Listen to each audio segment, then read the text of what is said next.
Welcome everybody. We are indeed live. My name is Brendan Donald, and as always, I am here with Sterling, and we have a fun conversation to have here today.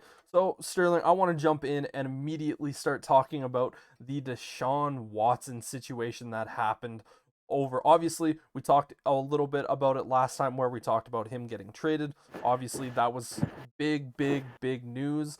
And he had his press conference yesterday, and I gotta say it was a rough press conference. Like this is probably one of the worst, or not necessarily worst, but it was just one of the more awkward and rough feeling press conferences I have seen from a star player being introduced to a team in a long time. Yeah, I didn't see it myself, but I mean, I would imagine he's got to be going in there going, well, great, I made a bunch of money, but I know what this organization does typically to star players, so this could be it for me. That's probably why he wanted that money guaranteed.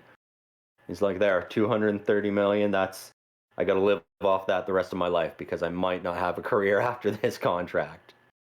Yeah, and it wasn't even necessarily something where we saw Deshaun Watson walk in and it was just really awkward, or like it was like, oh, like this is my future now at this point, like this is all I'm gonna have.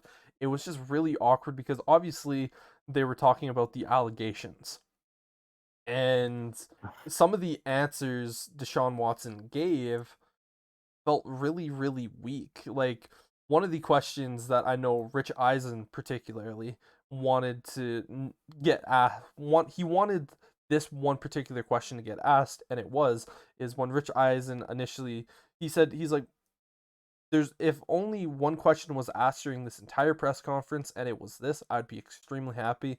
And the question was, why 22 different masseuse? Like why? And I initially, when I first heard that, I had the same reaction as you. I kind of giggled and I kind of laughed a little bit. But when I sat down and thought about it, I was like, that is a really good, phenomenal question to ask because, like, yeah, why? Why do you need 22 different masseuse? Like, yeah, I get you're there for 4 or 5 years or however long, Deshaun Watson has played for the Texans, you know, but star athletes all the time have like different people, like different masseuses and all that type of stuff. But typically, when star athletes find a masseuse, they try to find someone that's going to stick with them either forever or a very long particular time. And it's just simply because they know each other. They know, like, for instance, the masseuse knows how to work on them properly. I know for me, my physiotherapist, I will never change a physio for physiotherapist, even though I haven't been to physio in many years.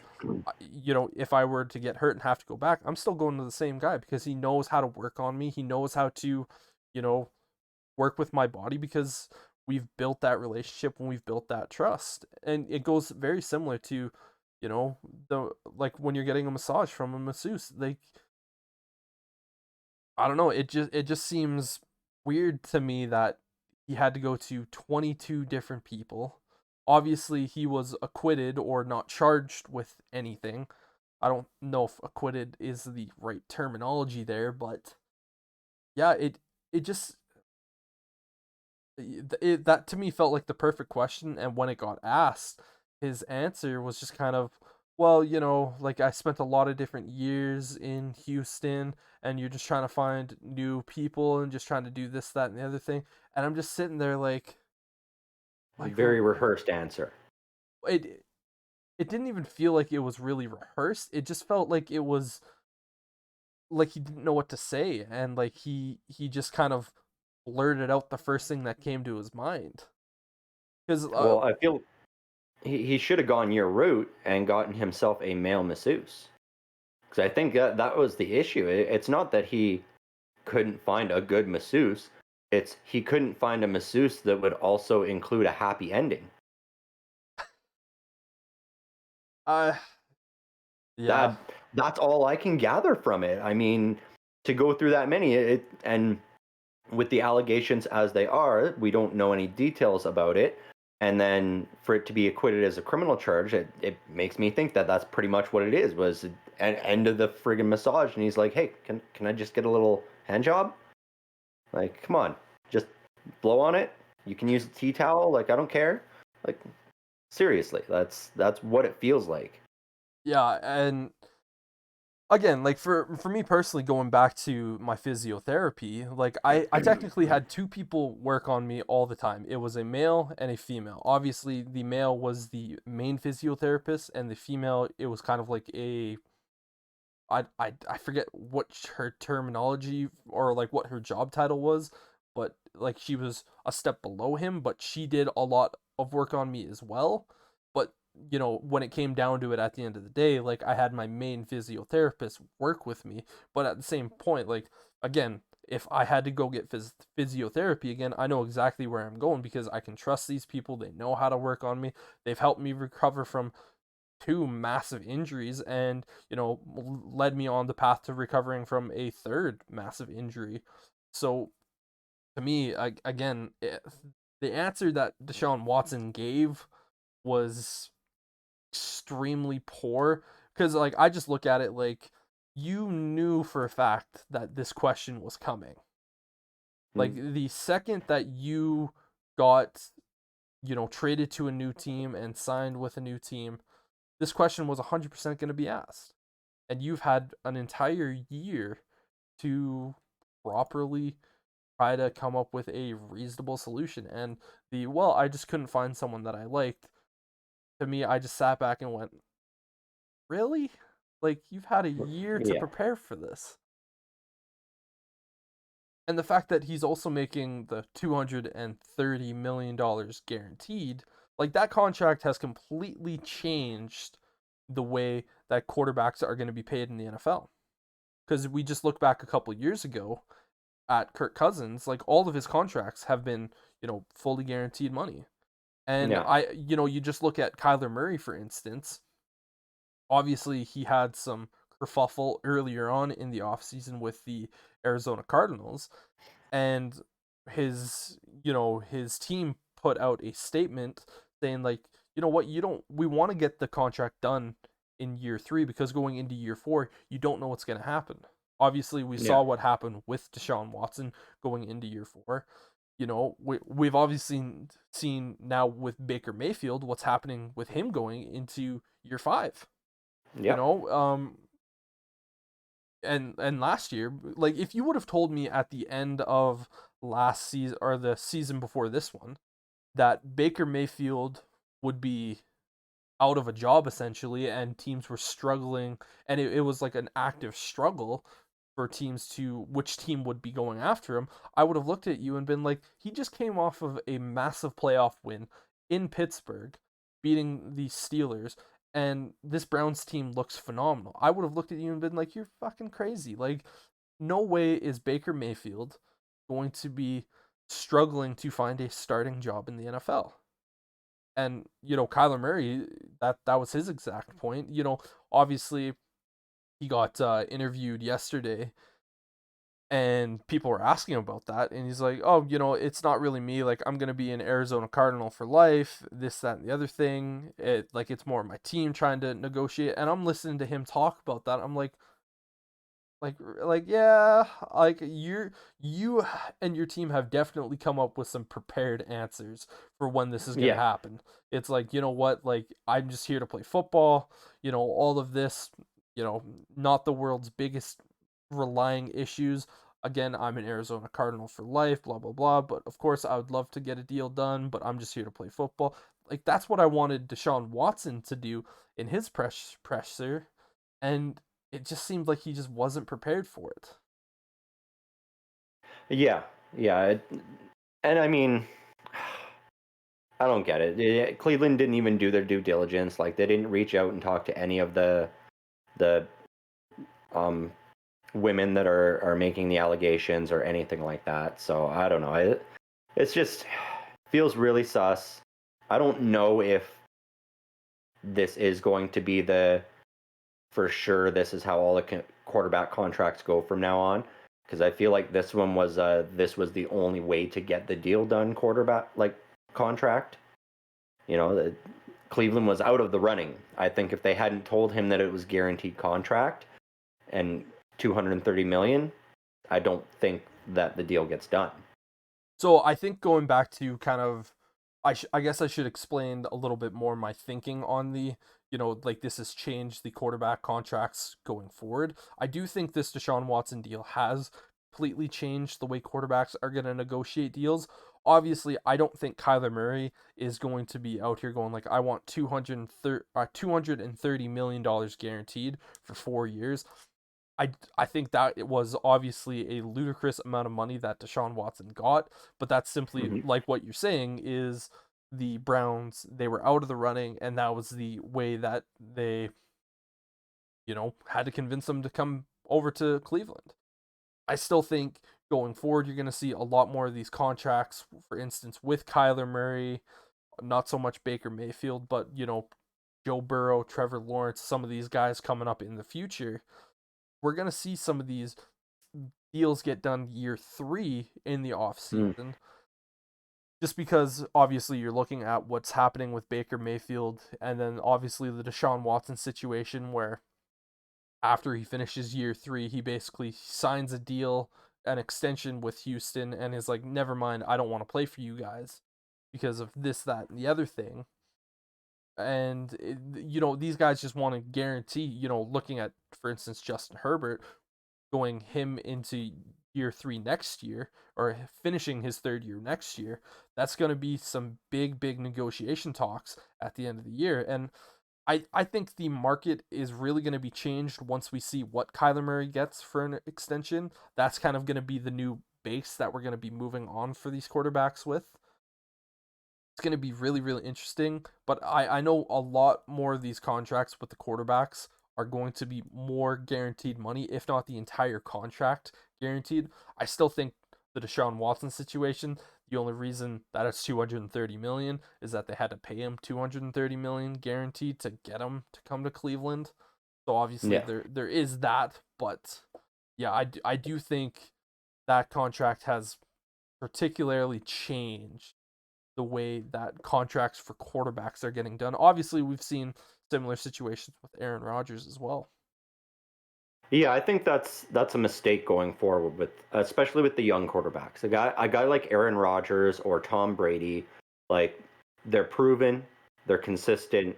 So those I can understand being guaranteed, but I honestly feel like the younger players, it give them some guarantee money, but a lot of it still needs to be incentive driven because they need to still have that fire to go out there and put up the numbers. Because you're given what some of these guys are getting drafted at 21, 22, so 25, 26 year olds, you're giving them hundreds of millions of dollars, and I think they're going to do some dumb things.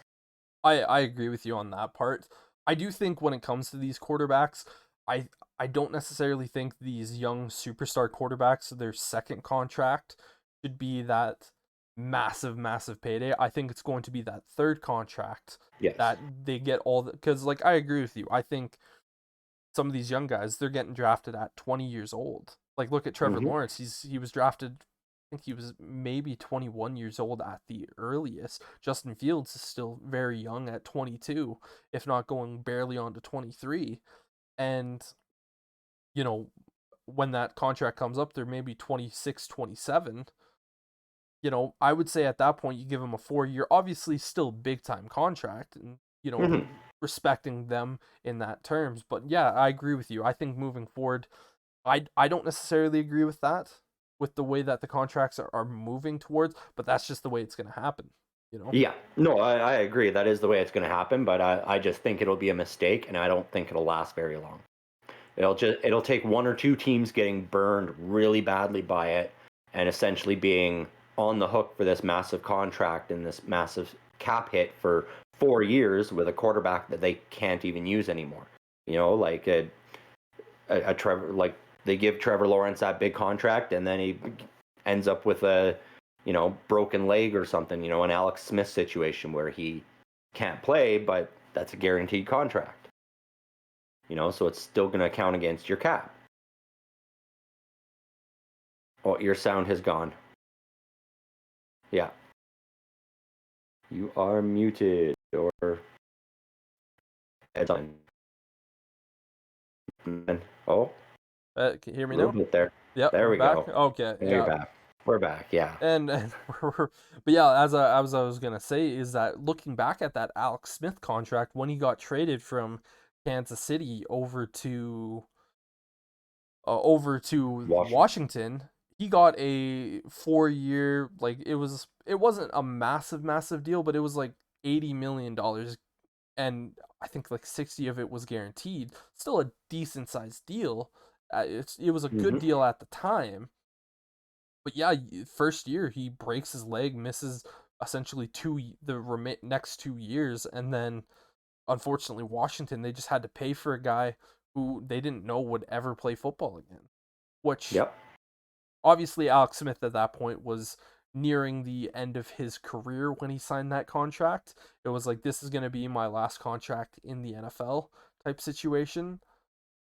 But yeah, still it's we're gonna see one of these big time quarterbacks get hurt, and I think particularly we're gonna see one of these more mobile quarterbacks that Yep. likes to run, and I know we talk about this guy and not necessarily our love for him all the time, but if I was the Buffalo Bills and Josh Allen, I would say once he gets that big time contract, because he is going to get that massive deal if that deal already hasn't happened. I think it might have, or the extension has already happened. I'd need to take a look at that, but I would say to him, like, do not run the way you are running. I know you are a physical runner, but just look at what happened to Cam Newton. As soon as Yep. you took away that ability for him to scramble and just that massive running ability, he fell off. He Yep. completely fell Well, off. look at Lamar Jackson last year with that nagging ankle injury. Anytime he was out there and trying to do anything, he couldn't be mobile, so he was trying to throw the ball, and it just wasn't working for the Ravens. Yeah, it was. You know? Yeah, so looking here at Josh Allen, he did indeed sign an extension here. He signed a 6 year, $258 million extension with the Buffalo Bills. And which Okay. is, yeah, so he has already signed that, which I figured that they did. But yeah, I would be sitting him down going, like, listen, we are putting a stupid amount of money into you for the next 6 years. You need to learn to only run when it is 100% necessary. For instance, the quarterback that I always look at that does that the best is Aaron Rodgers. Because when Aaron Yeah. Rodgers moves, he is a very tough quarterback to take down when he wants to move. But at the same point, he is capable enough of running the ball, but also one of the best pocket passers in the NFL. Yeah. Yeah, I And think a lot of what happens with Aaron Rodgers is playbook related as well. Like you don't see him run very often from just like a three-step drop in the pocket. yeah, Most often when you see Aaron Rodgers run, it's one of his rollout style play action passes, and he'll stop well outside the pocket and then go, okay, there's nothing there, I'm gonna run. yes, You know, whereas Josh Allen, oftentimes it is he's in the pocket, and then you see him just try to take off, and it's like, man, that's how a lineman's gonna just clip your knee or get your ankle and twist it as you're trying to get by, and that's what's gonna hurt you. yeah, I fully agree with that. It just takes one bad hit. For instance, Hmm. look at Bo Jackson all those years ago. It was one of those hits where it didn't even look like necessarily a bad hit when he got hit, but he completely destroyed his hip, and he Yep. wasn't he wasn't able to return to football. And obviously the game has gotten a lot safer during that time, but again, all it takes is just one awkward hit, and yeah. So, and obviously for Well, and me, with a mobile quarterback in Justin Fields, I'm looking at him going the same way. Like, stay in the pocket, only run if you physically have to. I do not want right. my quarterback having 600 rushing yards over the season. That's why we have running backs. That's why the jokes with Lamar Jackson for years and years was, oh, he's a running back, he's a running back. you Yeah, a know, running back that plays quarterback. right? But Yeah. I still look at the situation going like, yeah, we have a running back. We have a running back. Let's use the running back for the running. If you have great mobility, I love it. I do. But your job is to throw the ball. Right. Yeah, and some of these guys like the Josh Allens, they need to start learning when they break out and they're like, okay, there's nothing there, I'm going to run. Instead of trying to get 15, 20, 25 yards and break a big run, it's like, you know what? I'm just going to get 5 or 6 and go down. Yeah. Not even going to let the defenders get close to hitting me. Because that's when you get those late hits and those dirty hits where you see a guy's head bounce off the turf and concussion all of a sudden. Yep. And with the NFL definitely trying to crack down as much as possible on the concussions, Hmm. that it's one of those things that if I'm a quarterback in a situation, I'm fine with getting 5 or 6 yards, because most of the time in that situation you're getting a first down regardless, unless it's a first and 10, second and 10 type situation. But even then, if you're on second and 10, you get 6 yards, you're now at a third and fourth, which is most of Hmm. the time called third and manageable, because it is a very manageable situation. All you need to do is get 4.5 yards, and sometimes four and an inch, and that's all it takes. Yep. So, yeah, it's gonna be very, very interesting. Next topic that I want to talk about is obviously the big, big, big news that came out this week that trumped everything, which was Tyreek Hill getting traded to the Miami Dolphins. Wednesday morning, we wake up and we see a tweet going, well, yeah, the Kansas City Chiefs are going to allow Tyreek Hill to seek trades. And I think we all looked at that and went like, this is just a negotiation tactic for Tyreek Hill to get a little bit more money out of Kansas City, because why Yep. in the hell would Tyreek Hill want to leave Kansas City and Patrick Mahomes? These two have been the most feared and dynamic duo in the NFL for the last four or 5 3 years. years. Yeah. And why would they want to break that up? Oh, and obviously Kansas City has also been there, for Tyreek Hill when it comes terms to the off-field issues. Yep. Tyreek Hill coming into the NFL had a lot of off-field issues that people were concerned about. And you know what? Kansas City stuck with him. Obviously, when he had some more off-field issues a couple years ago, Kansas City stuck with him. So I think everyone was just like, this is just a negotiation tactic, and no one really thought anything of it. And then we saw a tweet later in the day. It's like, oh, the Miami Dolphins and the New York Jets are the two teams that are very heavily pursuing this, and we all kind of went like, okay, yeah, nothing's Yeah. really gonna happen. And then an hour later, Tyreek Hill gets traded to the Miami Dolphins. And I think we all kind of sat down and went, what the hell? Like, even Right. Stephon What is Diggs, happening with the wide receivers? yeah, even Stephon Diggs tweeted, the hell going on? Right. Because you're just sitting back going, like, Tyreek Hill, without a doubt, the most dynamic and possibly dangerous wide receiver in the NFL, just decided to move away from the Chiefs. Because at the end of the Right. day, he had a no trade clause, and so he had to choose the team that would allow him to go. And the Jets came with a pretty sizable offer, giving a first for this year and a buttload of picks over the remainder of this year and next year to go and get him, and then giving him a big time contract.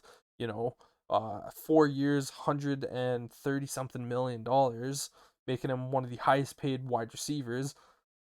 And Miami has done a lot of really, really great things this year, improving their team. Obviously, they've managed to keep Gilsecki. They've added some running backs. I like Mike McDaniels as their head coach. I think he's a Yeah. brilliant offensive mind.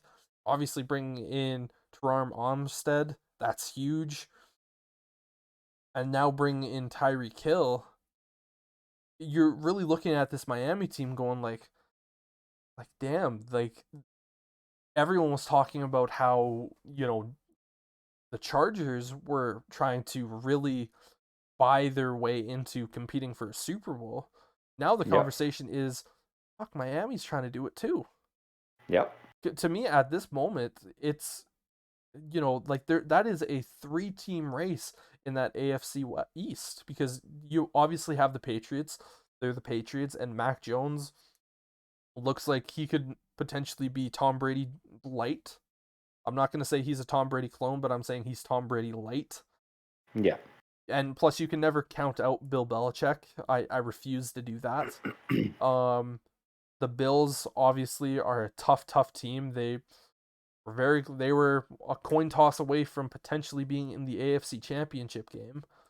And Yep. now the Dolphins are coming out here like, hey, no, don't forget about us. Yeah. This makes the Dolphins a really dangerous team going into next season. Yep. But And I'm not 100% sure that they're done. I know they're big on Tua, but I have a feeling with Baker Mayfield being out there still, there's still a possibility that they could try to bring him in as well and make the two of them compete for that starting job. I don't think they're going to bring in Baker Mayfield. Obviously, today we're going to get into a lot of potential trade Hmm. speculation, whether it's from what we've heard or what we just think might be potentially good options. But I think this is the year, obviously, they are putting all the tokens in on Tua. And Yeah. obviously they brought in Teddy Bridgewater as a backup, so that's why I don't think, Baker Mayfield is going to be brought in, because you have two guys that are capable starting quarterbacks in the NFL.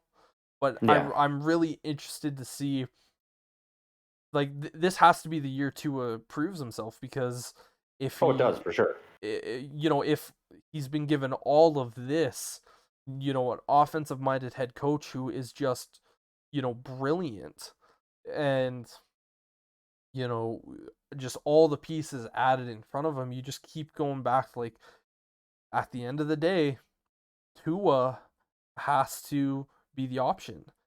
And going back to Tyreek Hill, you just have to wonder, you're obviously looking at going, like, you went from Patrick Mahomes, who is very similar to Tyreek Hill, one of the most dynamic and dangerous players at his respective position, and you look at him and go, okay, yeah, Patrick Mahomes, arguably the top quarterback in the NFL.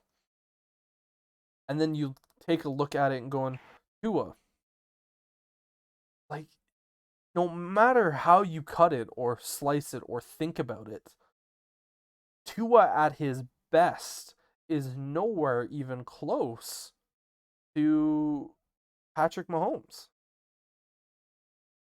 Not that we've seen from him so far, and I think barring the injuries he got when he was younger, we would see a very different Tua Tagovailoa right now.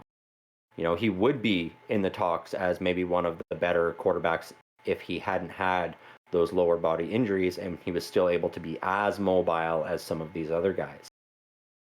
Yeah, well, even at Alabama when he was fully healthy, I still look at him and, like, I look back at that first Alabama year that he was the true starter as the best we've ever seen Tua, Hmm. college and football. I still look at that going, all the weapons that he had around him there at Alabama, the defense always great, offense he always has, probably he just had first round picks like left, right, and center for weapons, and then obviously a scattering of, first, second, and third round picks on the offensive line. And even then, the best we have seen Tua in that regard, I still don't think he's even comparable to a Patrick Mahomes. Obviously, he's top five pick, yeah, but for me personally, I just kind of looked at that, and I just really wonder with, Tyreek Hill. Obviously, money is a big incentive for that, but I just can't rationalize my brain around wanting to go from Patrick Mahomes, and let's say him making $22 million a year and playing with Patrick Mahomes, or going to Miami and making $25 million a year and playing with Tua. Because there's going to be plays this year where Tua, doesn't hit him properly or completely Yeah. misses him, and he's just going to be running back to the huddle going, Patrick Mahomes would have made that. Yep. And I wonder the situation in his head, is he going to be going, that 3 million, was it worth it? Obviously, we have seen all the jokes when it happened going, Tua is wide, where you're just seeing people throw the football around, and it's like a guy is completely wide open, and the guy throwing on the ball, and he throws it right into the dirt. It's like, this is, Tyreek Hill now with Tua. So Yeah. it's gonna be really, really interesting to see what's gonna happen with this.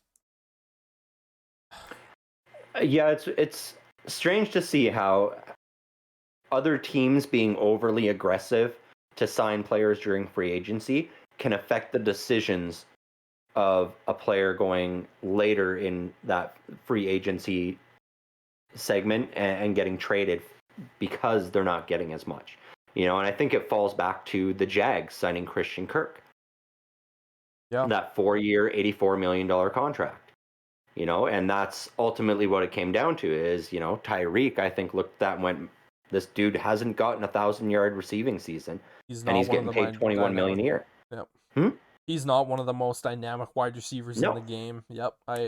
exactly. And he's getting 21 million. And so, like, I'm head and shoulders better than he is. You guys need to be paying me at least 25 million. Yep. And so even the Chiefs coming out and going, we'll give you 22, he's still like, no, that's not good enough. You're saying I'm just a little bit better than this guy? I'm not. I am much better than this guy. Yeah, and to be perfectly honest, like, I'm really, really happy with what my team has been doing the entire offseason. They have been fairly quiet, which in most cases, when you were a team that was bad last year and you're staying fairly quiet in free agency, it doesn't necessarily look like the biggest, win in the books, but all the moves Poles has made, I've been fairly happy with, you know. And this has been the craziest off season. I'm gonna say it in sports history for any sport. Just simply because, how often are you seeing, for instance, two or three, not just stars, but superstars get traded, you know? And it seems like every other day we have a new superstar going somewhere else. Right? And it just makes you wonder who's next. Because, I mean, we know at some point Baker Mayfield's probably going to go somewhere. He has to. You can't have a backup quarterback making $18 million a year. And Right? let's be honest, why would Baker even show up to Yeah. Brown's facility at that point? If I was in Baker's shoes, obviously, you know, I would want to compete and I would want to show that I'm the guy. But when a team just gave three first round picks for the next 3 years, and a smoldering of other picks, and then $230 million guaranteed, it's one of those things where it's like, well, the writing's on the wall. Yeah. Baker Mayfield's a competitor, and he's going to want to show that he's better, but at the same point, it's like, well, this is essentially me walking into work and going, we like you, we don't want to move on from you, but we also just paid a lot of money for a guy to do the exact same job as you that we really, really want, and we had to convince to come. Like, so I'm being fired? It's like, yeah, it's the writing's just on the wall, and you can't imagine Baker is going to be getting traded for a massive amount because the Browns have just ruined that trade value. Yeah. And that's, going back to that Tyreek Hill trade, like that, it's a great trade for all sides, really. But I still cannot fathom all these wide receivers getting traded for first round picks. It is just so bizarre to me. Like, I understand they're superstar players, but you don't even often see a team use a first round pick on a wide receiver. And have it pan out for them at least. Like, it's such a volatile position and such a deep position that I feel like these teams are overpaying. Without a doubt. I just You know, yeah, I just look back at Tyreek Hill, former 5th round pick, Devontae Adams, 2nd round pick. right? Amari Cooper was a 1st round pick or former 1st round pick, and he didn't get traded for, what was it, a 3rd round pick? Yep. Or might have been even less than that. It might have been a 6th round pick. But And I mean, let alone a first and then four other picks on top of that. yeah, That's what's so crazy to me. Like the Chiefs made out like bandits on it. Because let's be real, that contract that they've given Patrick Mahomes, they've got Travis Kelce still, and I believe Kelce probably will still sign one more contract in his lifetime with the Chiefs, he is which only will 33. Yep. exactly, and he's remained relatively healthy for the most part. Um, they weren't going to be able to afford Tyreek Hill. That's the problem.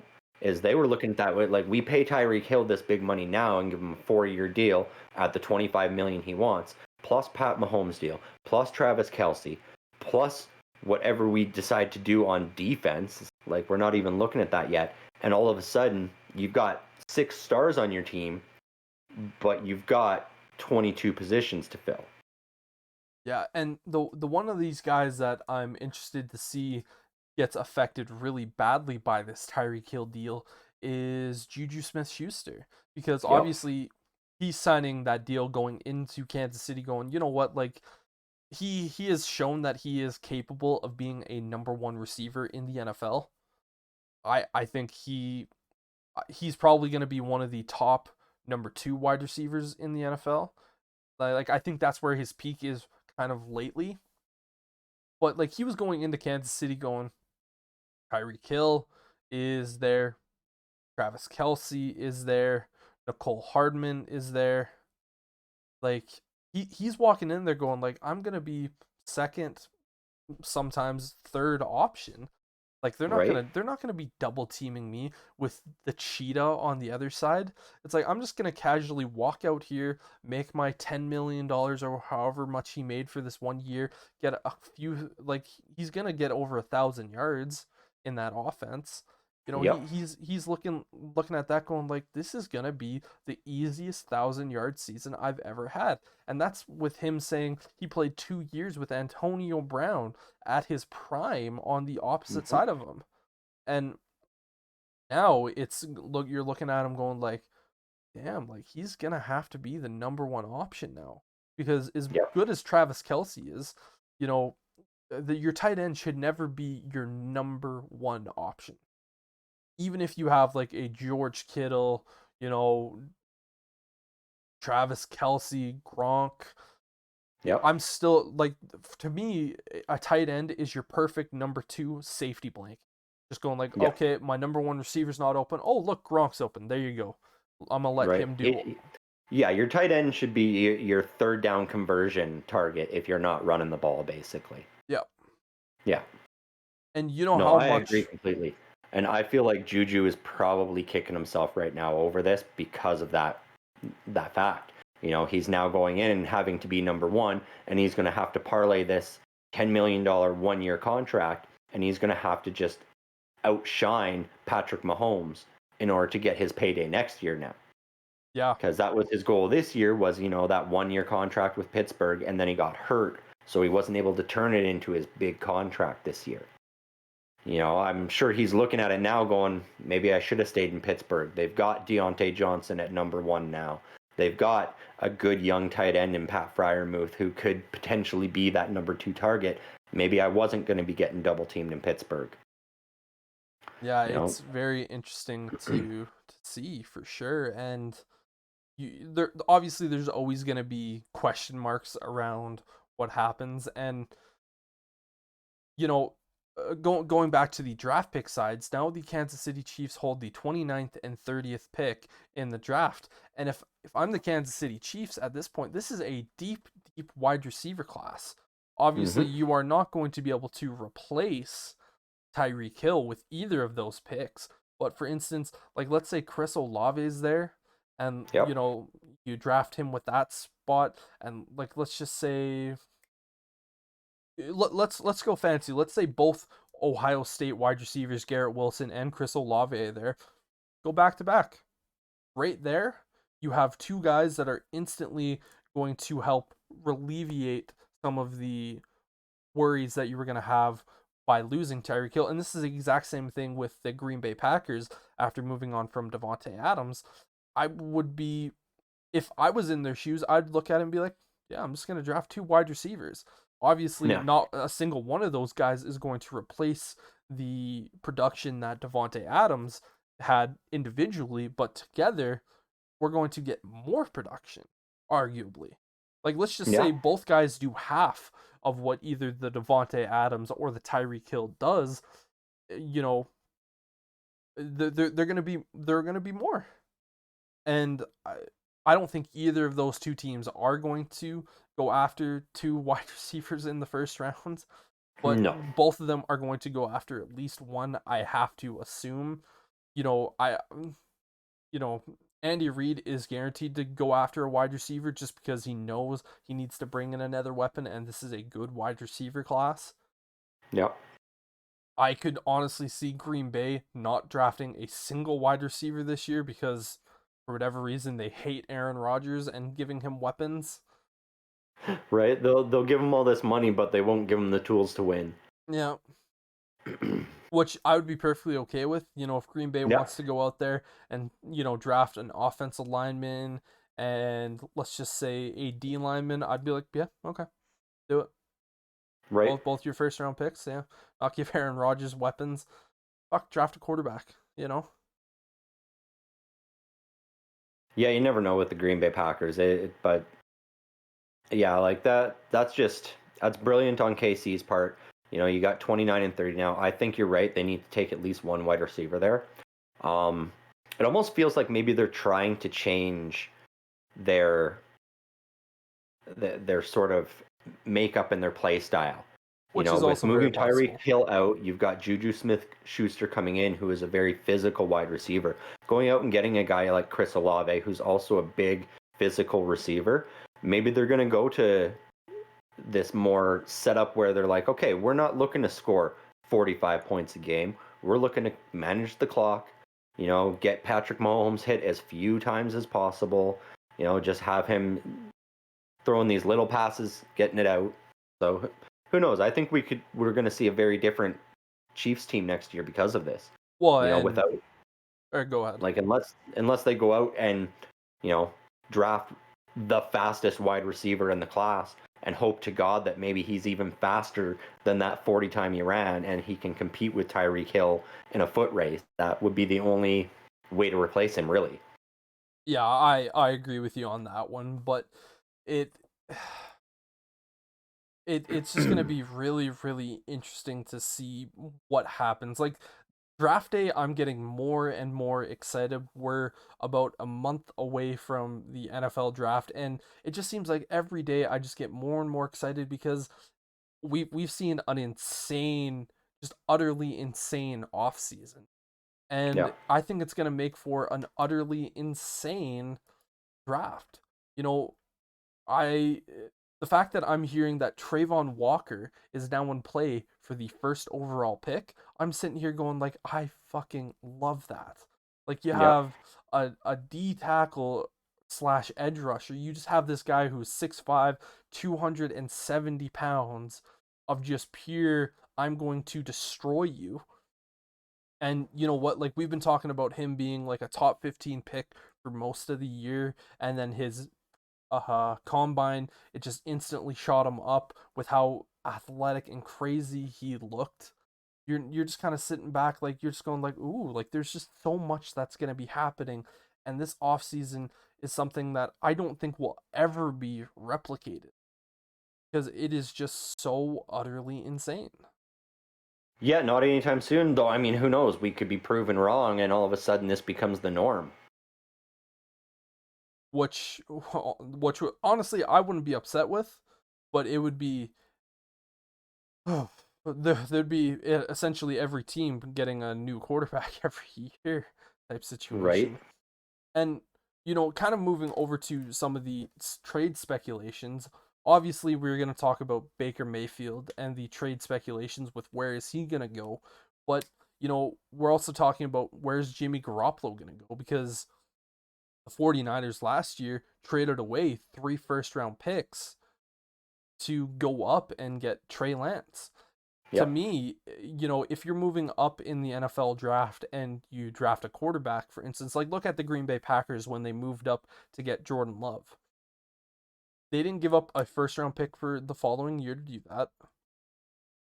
And they're like, you know what, we're going to let you sit and develop for 2 years behind Aaron Rodgers. I get that move. I don't like it because I'm like, you're drafting a quarterback in the first round. Use them. Like, I hate quarterbacks being drafted in the first round and them sitting.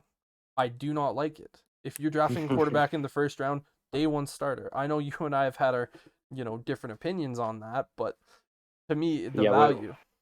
we definitely disagree on that because I think the San Francisco 49ers played this perfectly. Trey Lance is going to come out next year, and if he is their day one starter in year 2 of his NFL career, he's going to be lights out.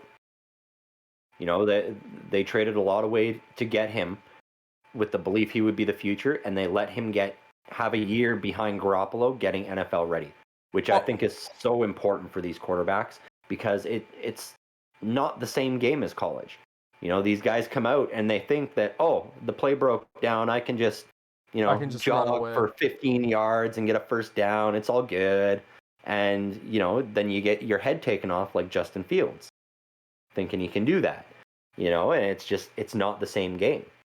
That was the mistake I felt like the Bears made with Justin Fields is they played him a little bit too much last year. He's still going to have a great year coming forward this year, but I think if he had sat the entire season last year, you would have a monster quarterback to start this year. I hear you. Again, we can always get into that conversation, and we've had that conversation before. But for And we me, always will, I think. we always will. This is gonna be one of those issues. Pretty much around this time of the year, we're always gonna be throwing stuff at each other, going, "No, my philosophy is better than your philosophy," and "No, my Right? philosophy is Because better than yours." even me looking at my team, all right, like we signed Mitchell Trubisky, but there's still a lot of rumor swirling, and I hope it's true that we're going to try and draft a quarterback still. And, say a Kenny Pickett, who is believed to be a day one starter and NFL ready, falls far enough that the Pittsburgh Steelers can take him. I would still rather roll with Mitchell Trubisky and have Kenny Pickett sitting on the bench learning I hear you. I for do. this year.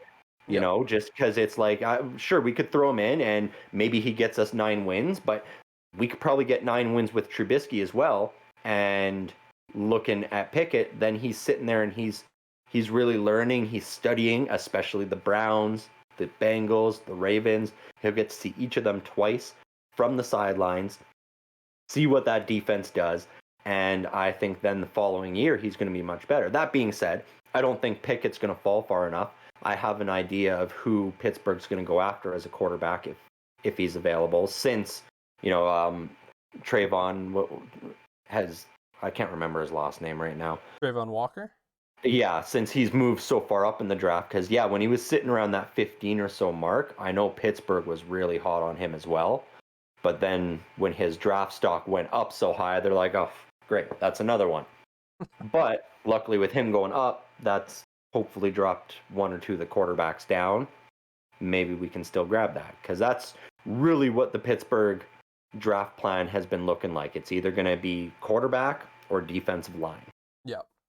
And going back to our little argument dispute, well, of course we're gonna have this multiple times a year, but my philosophy has always been, in the first round, when you draft a guy in the first round, he is your day one starter. To me, if you're one of these guys that is the 32 drafted in the first round, that means you are the 32 best college players in the class. That means Mm-hmm. you are the 32 best players coming into the NFL.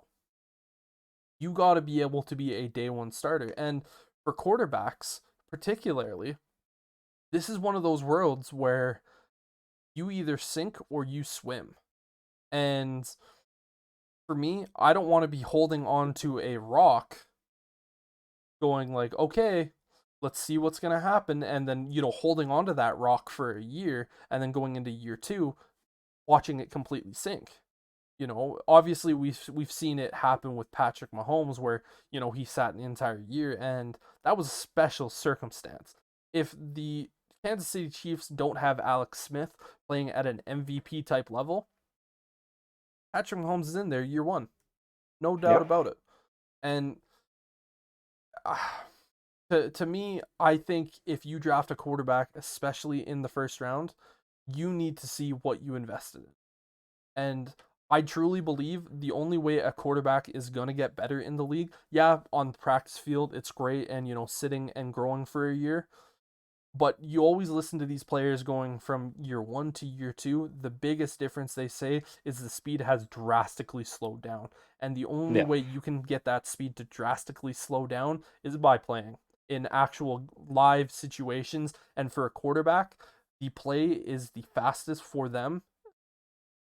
I want my quarterback to be playing. I want to see him go through some tough times because, for instance, I look at Justin Fields this year. He went through a lot of really, really tough times. He had a game where his first ever start, he was sacked 9 times. Next week, he comes out versus the Raiders and beats them. Looks Yep. phenomenal. He went up in Pittsburgh on Monday Night Football, going up against arguably the top defense in the NFL, was getting battered and bruised and beat up, still looked like the best quarterback on the field that night. He arguably looked like the best field player on the field that night. Yeah. And I look at Fields and go, he went through a lot of really hard times this year. To me, going into this upcoming season, I go, you went through all the hard and bullshit of last year, having a head coach who doesn't know how to develop you, play calling, doesn't know how to help you, and just the team was not great. Now you have a head coach who is going to work with you and try to develop you. He brought in an offensive coordinator that is respected and was viewed as a head coach candidate throughout the entire offseason and wants to work with you. Now your life is going to be easier, but you went through that hard time, and plus you got the experience of playing and learning of how fast the game is. And going into year two, I expect big things from him. And you know what? If Fields doesn't look good this year, I look at it and go, well, you know what? We have a first round pick next year. If he's bad, move on. Yeah. You know, Yeah, and I get what you're saying, and I definitely agree with one of the things you said that if you're picked 32nd, you're the 32nd best player in the draft, and you need to be NFL ready day one. But I mean, when you're picking 32nd, typically that's because you won the championship, and your team should, in theory, be well rounded already, and you're really drafting a guy to replace who might be falling off the next year yeah, and doesn't necessarily need to be a starter. The way I've described it to you is the draft is 7 rounds, but really for me it's 8 rounds because that first round is split into two halves. If you're picking in the top 8 to 10, then yeah, those guys are on your starting roster day one. 10 to 32, maybe they're starters, maybe they're more development, depending on what situation your team is. Because it's circumstantial, it's situational, depending on the position and the place that your team is in. If you're in a full-on rebuild, then yeah, you're wanting these guys to get experience out there. So you're bringing in young players, you're throwing them to the wolves, you're letting them do that. If you're a team that's a perennial contender, even if you've struggled, like say my Pittsburgh Steelers, you're bringing in guys, even if you're picking at like 13 or 14 and you're going, well, you still got to compete for that job though. You like if you're not quite the best, we're not just handing you that starter position because we used our 13th pick on you. You got to prove that. I agree. And so that's where I think we differ a little bit. Like I wouldn't necessarily take the 25th pick and be like, yeah, you're starter no matter what. Yeah. Well, for me, I look at that like you and I agree a lot on for the NFL draft, and I think the only position that we don't agree on when it comes to drafting is quarterback. Because again, Yeah. like for instance, say I come in take a corner at 13th overall pick, and he comes into training camp I'm not going to instantly hand him the starting job. And for instance, when it comes to quarterback, I always look at every single player and go, you are coming in, and I don't care where I drafted you, whether you were first overall or whether you were picked 254. You are coming in and competing and winning your job. But at the Yeah. same point, if you're the 13th overall pick and you're a corner, I am damn well expecting you to win that job. That Yeah. starting number one job. And so for me, obviously, when you have like a corner or a guard, you have two positions there that are available. When it comes to quarterback, you only have one. And so that's where we differ on that. But yeah, no, I agree. Well, I'm not going to hand the guy the job. I want to see him win, no. and that's my expectation. And one other reason, I think the biggest reason actually that we differ so hard on that quarterback position in the draft is, I mean, look at the last 20 years for both of us. You you guys, your Bears have been struggling to find that star quarterback, that franchise quarterback. You guys have never had a 4,000-yard passer. Yep. So for you, yeah, it is. It's very much been a rotating door position where it's, this guy hasn't been working. We're drafting you because you're the next guy up. Whereas my Steelers, I've been blessed. I've had almost 20 years of Big Ben. Yep. There's been injuries, there's been suspensions where we've had other guys in there, but ultimately it's been his team. And so I've had that luxury of going, oh, well, if we draft a quarterback, it's to develop him to Yes. replace Ben Roethlisberger. Yes. And Now that he's retired, it's very possible my outlook could change on that going forward. Luckily, we signed a guy who was a former first round pick and hopefully just needed a change of scenery, learn some things from Josh Allen maybe and that Buffalo Bills organization, and maybe we have that luxury again to be able to draft and develop rather than draft a guy and throw him out there and go, look, you're the next Ben. You're starting in week 5 and we expect you to win 11 games.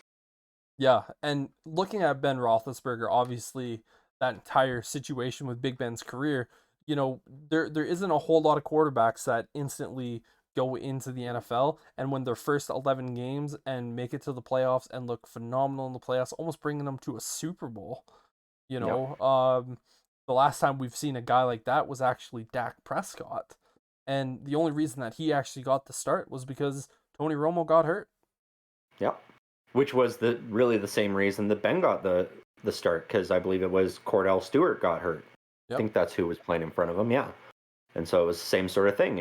And that is where I fully agree with the rookie quarterback coming in an injury situation. Because if you go back, and I could be wrong on who it was, but if it was Cordell Stewart that was playing in front of him, it might have been by which I'm not sure. But either way, like, you look at it and you go, well, Ben Roethlisberger is the better quarterback. So why wasn't he starting anyway? And it's because he was rookie. He was learning the differences between college and NFL. It just so happened that the starter went down, and it's like, okay, here's your time to shine. Yep. Ultimately, that's what happened with Tom Brady. He was sitting on the bench, and then Drew Bledsoe goes down, and it's like, okay, here you go, Tom. It's Yep. time to go out there and show everybody why you're the future GOAT. He was also a 6th round pick. Yeah, very different. God, could you You know, imagine getting your franchise quarterback in the 6th round? yeah, like looking at Dream. Tom Brady from comparison to Ben Roethlisberger, Ben Roethlisberger was what, pick 11, Yes. and Tom Brady was pick 199. So when Mhm. Tom Brady came in, it was like, please God, don't fuck it up so horrendously. Please God, don't fuck it up. Right? When Big Ben came in, it was like, okay, finally, we are now finally getting to see the guy we drafted 11th overall. He better be good.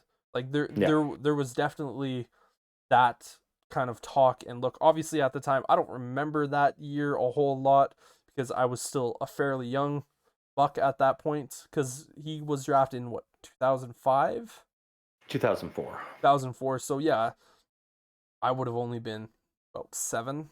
My math is Yeah. right, 7 or 8. So many many moons ago, but yeah, a very very big difference between pick 199 and pick 11. Oh, big time. Yeah. So it's gonna be very, very interesting to see. But yeah, we went off on a 20-minute tangent there on our draft philosophies there. But going back to kind of the thing that sparked this is Trey Lance. They traded 3 first-round picks to draft him. In my opinion, sure, let him sit last year. Trey Lance was my number 5 quarterback going into last year's draft because Hmm. he played 12 games at Division 2. Obviously, the Yep. second year wasn't his fault. It was COVID. His team's schedule got canceled. Nothing he can do about that. He would have been a 2-year No. starter. He would have been a 2-year starter if COVID didn't happen. But even then, I looked at him and went, Trey Lance has a lot of really, really talented ability. But he's also at the bottom. He's at his floor right now. And for him to climb to his ceiling, that's going to be a hell of a climb. So I Yeah. can understand why, for instance, San Francisco wants to go after him. They obviously have Jimmy Garoppolo. I was disgusted that they did that at third. I'm like, that's not worth it in my opinion. If you're drafting a quarterback third overall, start in day one. Yeah. I don't. No, I do agree with that. They reached too far for Trey Lance for sure. They could have gotten him much later. Yeah, but then also but yeah, like with Jimmy Garoppolo this year, you have to start Trey Lance this year because you You do, gave yeah. you gave up 3 years of first-round picks for this kid. But yeah, now you look at, for instance, Jimmy Garoppolo and Baker Mayfield are both two very serviceable starting quarterbacks in the NFL. And you're looking at it going like, we don't know where these guys are going to go. And then on top of that, you have 5 quarterbacks coming out in this year's draft that look like they could be taken in the first round. Hmm. I don't think there are going to be 5 quarterbacks taken in the first round. And honestly, from what I'm hearing, it might only end up being 2. Yeah. But you have potentially 7 quarterbacks that could all lead a franchise. And you're looking at it right now and going, who is going to have a job?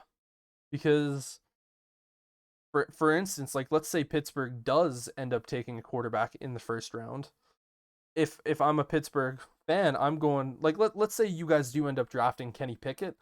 I'm looking at him going, you got to be able to beat Mitchell Trubisky. Like come on. Like you got to be able to beat Mitchell Trubisky. Right. You got to be able to beat Mason Rudolph. Like what are we doing here? Like Dwayne Haskins, like you should be able to beat these guys. And if you're not Hmm. starting, I'm disappointed. Like for me, I was disappointed that Justin Fields didn't beat out Andy Dalton for the starting job. That was a Matt Nagy decision. Yes. George McCaskey was really pissed off with Nagy not starting Fields right away because in the preseason it was head and shoulders. Fields was the better quarterback and he was ready and he won that Yeah. job. But it was Matt Nagy going, "Oh, I was in Kansas City with Alex Smith and Patrick Mahomes. I know what I'm doing." Like clearly you fucking don't. And obviously that's why he ended up getting fired. But yeah, I'm looking at that situation. If Kenny Pickett gets drafted by the Steelers, and I'm like, you can't beat out Mitchell Trubisky, Dwayne Haskins, and Mason Rudolph.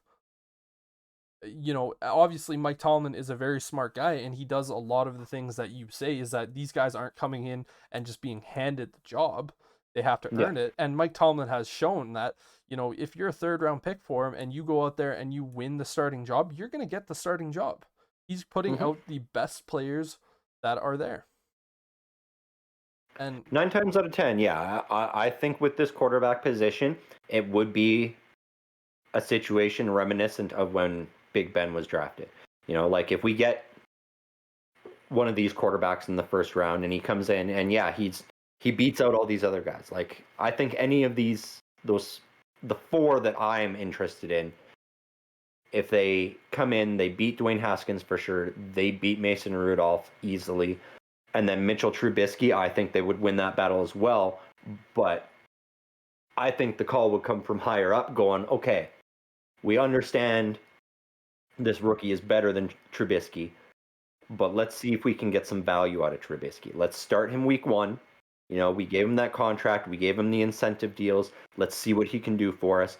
Maybe he wins us games. Maybe he's competitive enough that we can trade him away for some draft value. And then our rookie can come in week 6, week 7. Yeah. That is very much what the Steelers' philosophy, I think, would be going in. They look at it going, this is a tough division. We're not going to win the division against Cincinnati Bengals. And so we're looking at a wild card spot. We're going to need 10 wins. So if he can get us 4 in the first 8 weeks, then we're sitting good. If we can go 500 in that first 8 weeks up to the trade deadline, then we're good. We got a real shot at a wild card spot, I think. Yes. And then they would move on from him. But it's tough to say, man. This is one of the strangest off seasons for me being a Pittsburgh Steelers fan. This is the first time you've really not been solidified at quarterback position in almost the last 20 years. Obviously, Big Ben has had some suspensions because of, off-field issues with bathrooms and certain things. And then obviously his health. But even then, at the end of the day, you're like, well, he's coming back. He's coming back. This is the first time that you've ever really been in my position of just kind of this quarterback limbo of just not really knowing. And it's not just the quarterback position, it's the run defense as well. Yep. Those two things combined really are suspect on the team right now. So. They give you some worries. Yeah, definitely. Yeah, but obviously we keep going off on the tangent there, but going back to the kind of trade destinations, I know where I'm thinking Baker Mayfield's going to go, but where do you think is the best spot for Baker Mayfield to get traded for? And if you were a general manager, what would you be what is the maximum you would be willing to give up for a guy like Baker? The maximum I would give up is a second-round pick. He would not be getting a first-round pick from me. And it would not be more than, say, 3 picks. Like a second, a fifth, and a seventh is probably all I would be willing to part with, and likely not all in this year's draft either. It would have to be future picks. As far as destinations, it's shrinking fast, man. Really, I understand some of these teams have signed who might be their starter in like a Marcus Mariota signing with, I believe it was the Falcons. Yep. And some of these other spots, but like he's a guy who hasn't been a starter. I wanted Pittsburgh to go after him. And even then I was saying you're bringing him in to compete for the job. You're not signing him going, oh yeah, he's the starter. Much like Trubisky. It's like, yeah, you're getting this contract, but you're not our guaranteed number one. You have to prove it first.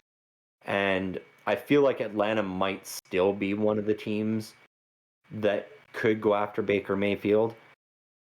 And really the only other ones out there are Seattle and New Orleans. And New Orleans can't afford him. And Carolina. And Seattle seems pretty happy with Drew Lock. I have a feeling Baker Mayfield is just going to have to sign a minimum contract with one of these teams to be a backup next year. Well, he can't even sign because he has to be traded. Because he signed that. What I mean is option. the Browns will have to release him. That's a lot of that's $18 million to release a guy. Yep. But it's that, or you keep him in the locker room where he could potentially cause some damage. Yeah. I do believe that Baker Mayfield is going to get traded just because there's going to be a team that goes like even when you were saying the maximum you would give up is like a second round pick, I was sitting here shocked because I'm looking at it because both you and I have said that his trade value has just been destroyed, obviously, with the Deshaun Watson, because it's like, well, like, of course we're not going to give you a first round pick. I'm honestly wouldn't give up more than a fourth. Yeah. And like you were talking multiple picks, I would be like, you know what? Here's a 4th round pick. If I'm Seattle, I'm going, here's a 4th round pick for Baker Mayfield, and I'm letting him and Drew Lock battle it out. Because Drew Lock isn't the answer. No, he's not. And when it comes to I also think they're probably going to draft a quarterback. They would be smart too. I think so as well. Which is even more, insane because they have the 9th overall pick. And if you're drafting a quarterback 9th overall, again, in my philosophy, dude is a starter day one. Like you should be expecting that guy to come in and win the job. And we're hearing a lot that they're really into Malik Willis. And But yeah, when it comes to the Falcons, though, when they signed Marcus Mariota, I think they're truly going for this is our tank year. Yeah. Like this is the year that we are just kind of sitting back going like it's gonna be bad, everyone. We have Bryce Young coming into the draft next year out of Alabama, and he looks like he's like the guy. Hmm. We also have Caleb Williams potentially as well. So they're just kind of sit back, throwing their hands up, going like, okay, okay, like we know it's gonna be bad. Marcus Mariota's on a 2-year deal, kind of like this band-aid situation, and like to me, that's why I feel like it. I feel like New Orleans, obviously, they brought back Jameis Winston on a 2-year deal. So I think for New Orleans, they're putting all their chips into Jameis Winston and seeing if they can truly have something out of him. Because obviously he got hurt, and when he was playing, he was the best quarterback on that team. Yep. And I think it's really boiling down to with Baker Mayfield. For myself, it's really looking like it's gonna be either Seattle or Carolina. And I don't think either of these guys are gonna move on Baker until the draft. And I mean, from the reports I've been seeing, Carolina is not interested in Baker Mayfield. They just finished having, that big personality of Cam Newton in there. They've got Sam Darnold that they're still thinking might work, but I don't think you bring in a personality like Baker Mayfield to an organization like Carolina. I think they're going to be gun shy on that. At least somewhere like Seattle, you've got Pete Carroll that will shut that shit down. Yep. Yep.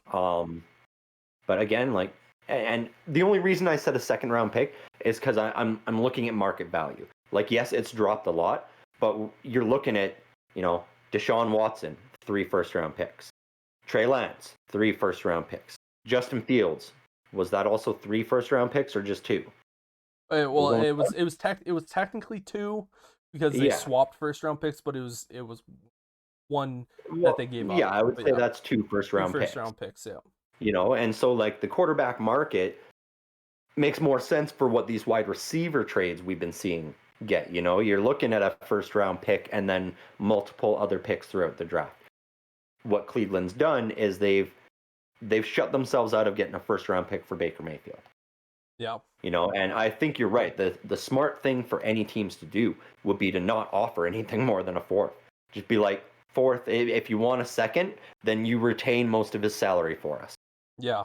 Yeah. And I think that is probably what will end up happening is, a team like New Orleans, wants somebody else there with Jameis Winston. They go, hey, we'll give you a second round pick, but you keep 15 of that $18 million on your books because we can't afford it. Yeah. And that's what you end up seeing happening. You could also see something like that happening. I've heard rumors of it possibly somewhere like a Tampa Bay and some mentorship program with Tom Brady. Yeah. In the past, if it wasn't for Mac Jones being in New England, I would say that is the for sure landing spot for him. But now Bill Belichick's that's the one position where he doesn't want a rehab style player. No. He's got his young quarterback of the future, and he's like, I don't need that. If you got a wideout or a tight end or a lineman or anybody on defense, yeah, I'll bring him in and I'll coach him back to being that top caliber player. But I don't want a quarterback. Yeah. I would say if Sean Payton was still the head coach of the Saints 100% would be going after him because to me that's him getting Drew Brees 2.0.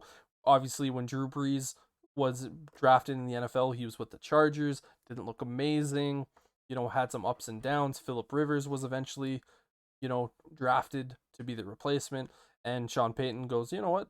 Drew Brees is a very capable quarterback, and I'm just gonna casually turn him into one of the best in the league. And if Sean Payton was still around, I think he would 100% do that same thing with, Baker Mayfield. Because again, I'm not the world, like, I'm a Baker fan. I'm not going to sit here and be like, I'm going to root for them. But we have to remember with Baker Mayfield, coming out of Oklahoma when he won the Heisman Trophy, he was clearly the Heisman Trophy winner that year.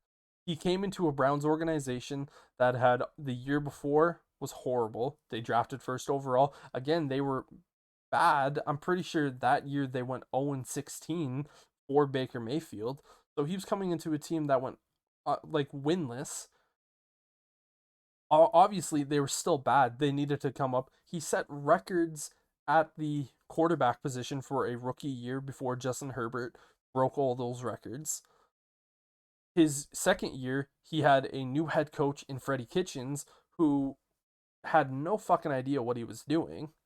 He was horrendous. Obviously, Baker regressed, but going into year three with Kevin Stefanski, he won the Browns a playoff game in Pittsburgh against the Steelers. In, doing something that the Browns haven't been able to do in centuries, it feels like, win a playoff game.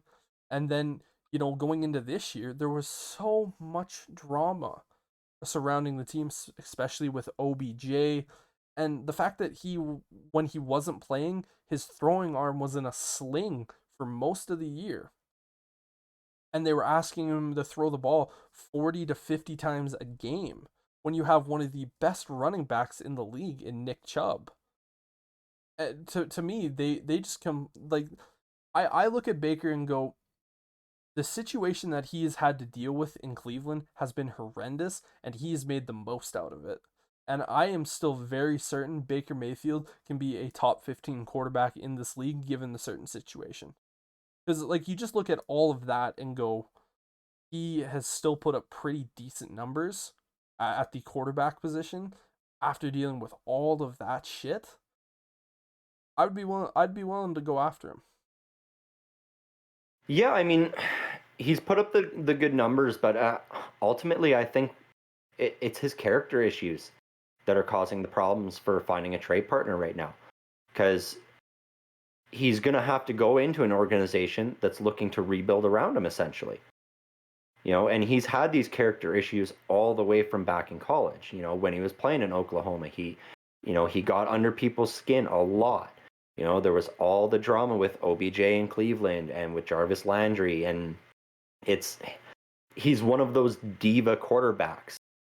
And we're at a point in the league right now where the quarterback position, teams don't want a diva. They want a guy with a solid head on his shoulders that's going to lead that team. That diva slot is the wide receivers right now. 20 years ago, yeah, he'd be fitting in perfectly with like the Joe Montanas, the Steve Young, all that sort of thing. But right now, I think it's hurting his stock. And teams are looking at him going, he's going to come in here with that attitude and that chip on his shoulder, and they're worried that it's going to hurt the team more than help the team.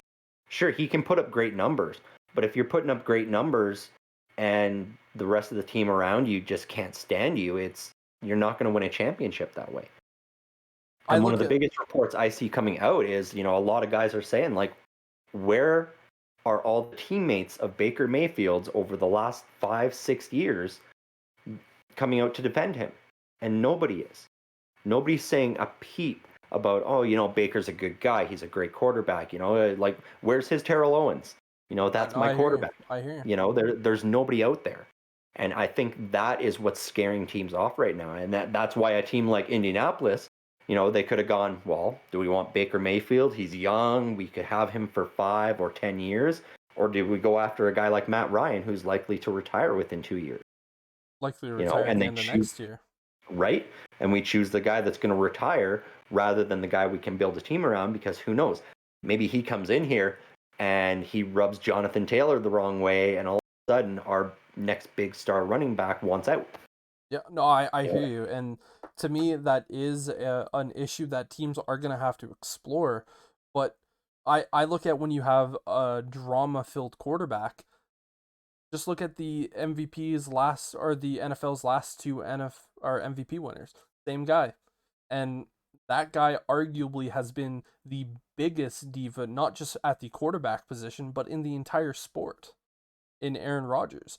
There has been so much drama and negativity and shit swirling around him the last 2 years, but yet the Green Bay Packers still offered him that big time contract. And when you hear, obviously for that point, is where are the people defending him? Well, you have seen Devontae Adams have a choice. Do I want to stay with Green Bay, or do I want to go play with an old friend in Derek Carr?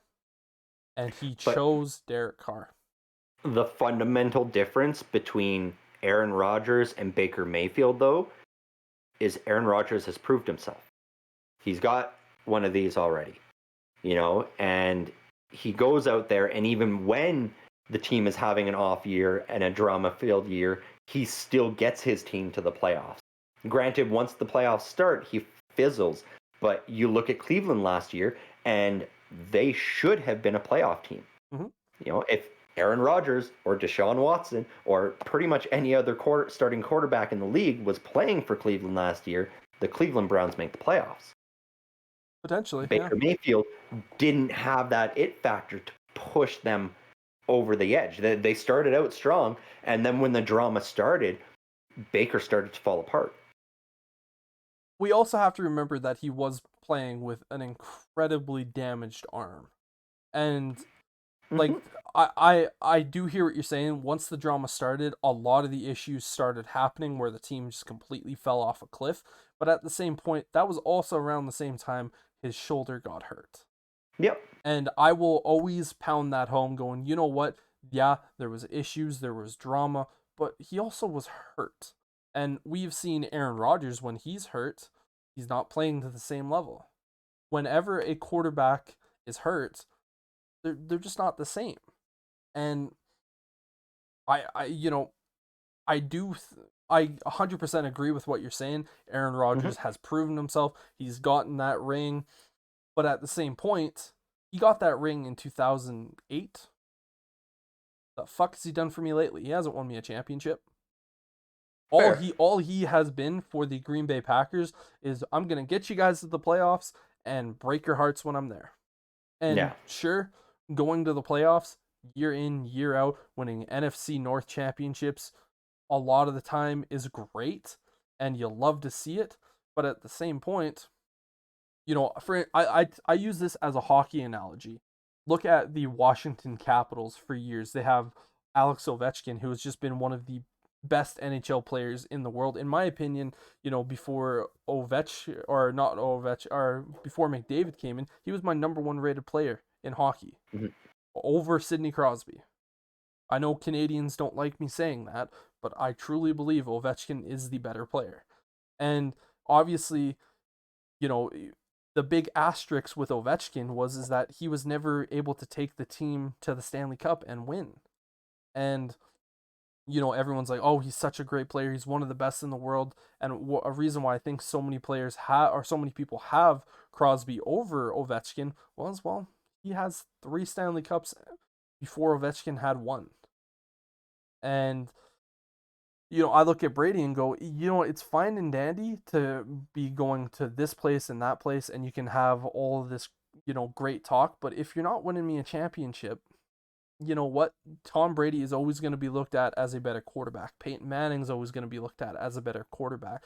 I look at Patrick Mahomes and I go, there's a reason people are saying Patrick Mahomes is a better quarterback right now than Aaron Rodgers. Why? Because Patrick Mahomes over the last 3 years has been to 2 Super Bowls, won one and lost a second to the greatest quarterback of all time, the greatest football player of all time in Tom Brady. So you're not really looking at that going like, okay, that's not really too bad. But yeah, and so at this point, I look at, Aaron Rodgers and the Green Bay Packers going, okay, well, you made it to the first round of the playoffs this year and you lost. Or you made it to you were your first playoff game this year, you lost. To me, that's almost as bad as missing the playoffs. And the Browns, yeah, they didn't make the playoffs this year. They still went just as far as the Green Bay Packers, in my opinion. Yeah. Because at the end of the day, the second week in the playoffs, obviously because they had the bye,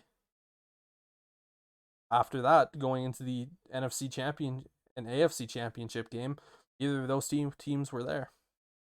But I mean, are you saying then that week 1, you'd rather have Baker Mayfield starting than Aaron Rodgers? No.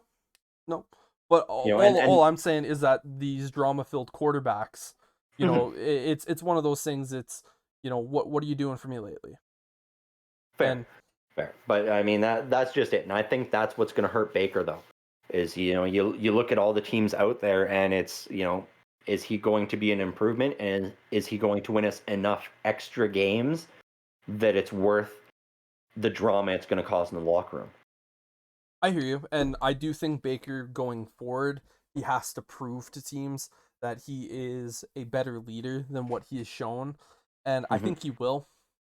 But yeah, it, it is very interesting to see what is going to happen with Baker Mayfield, and we haven't even touched about Jimmy Garoppolo because you know we don't know where Baker Mayfield's going to go.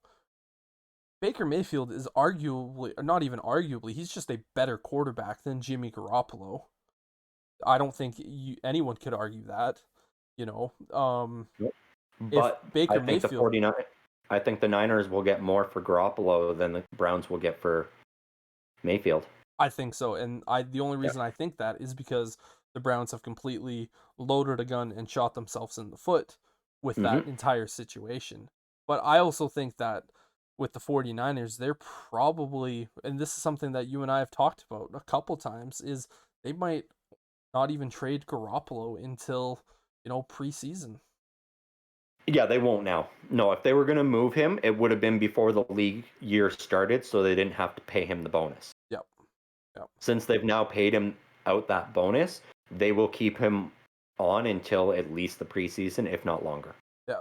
So moving away from quarterbacks because we have spent way too much time talking about some of these quarterbacks.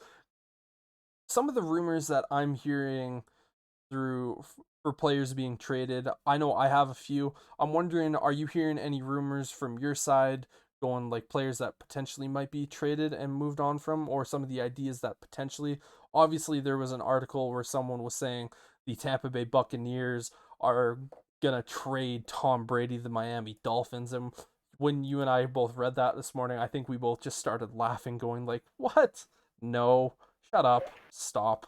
Yeah, I mean, those are more stories, just, guys writing something just for the sake of getting published, really.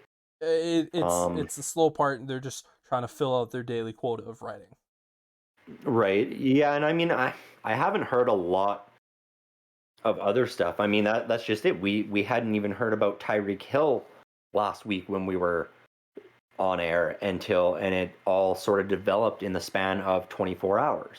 Yep. And so even now, like the only real thing I've heard is maybe Seattle's looking at going full rebuild. They moved away from Wilson, they moved away from Wagner. Maybe they try to ship DK Metcalf somewhere and get something back for him. That was But just gonna that's be the really about it. exact player that I was gonna talk to you about. Is obviously DK Metcalf. I've heard that the Chiefs might be interested in potentially going after. Excuse me, as I'm hiccuping here. Going after a guy like DK. Would you give up Yeah. one of either the 29th or 30th pick for DK just straight up? Just one pick moving on from. I mean, considering what the market's been for wide receivers this year, yeah, if I could get away with just giving up one first round pick late in the first round for him, then definitely. But I highly doubt that would be a realistic option. With what guys like Devonte Adams and Tyreek Hill have gone for, Seattle is going to reach for it and go, no, you're giving us a first, a second, and probably a couple of fourths as well. I think the big difference why we've seen some of these bigger contracts, I think the only reason that Kansas City would be able to pull off that deal of potentially giving away, let's say it's the 30th pick and just the 30th pick for DK, is see obviously he's still on the rookie contract, Hmm. and Seattle is very much in a rebuild mode, and getting that third first round pick, or no, they're getting a second first round pick in this year drastically helps them rebuild, and they can obviously get a guy, they can draft a wide receiver with that pick.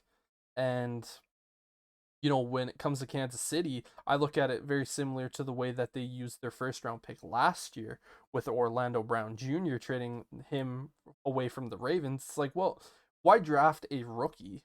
when you have a guy who's been in the NFL and has experience, and that we can give him a contract, you know?